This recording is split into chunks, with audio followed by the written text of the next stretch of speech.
இன்றைய சிந்தனை. இல்லறம் அல்லது நல்லறம் அன்று என்பது ஔவையார் வாக்கு. இதன் பொருள் என்ன?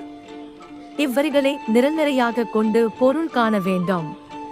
அதாவது, இல்லறம் நல்லறம் அல்லது அன்று என பொருள் காண கொண்டு கூட்ட வேண்டும். இல்லறம் நல்லறம் என்பது என்ன? அது என்ன நல்லறம்? அறத்தில் நன்மை மட்டுமே உள்ளது. ஆகவே நல்ல அறம் தீய அறம் என்ற பாகுபாடு கூடாது. பின் ஔவையார் கூறுவது என்ன? நல் என்ற அடை எளிமை நோக்கி வந்தது.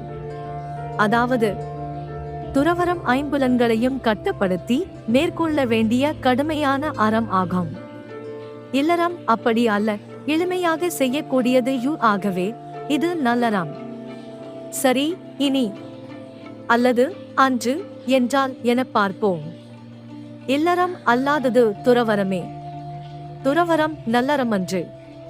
அதாவது எளிமையான அறம் அன்று, கடினமான அறமாகும்.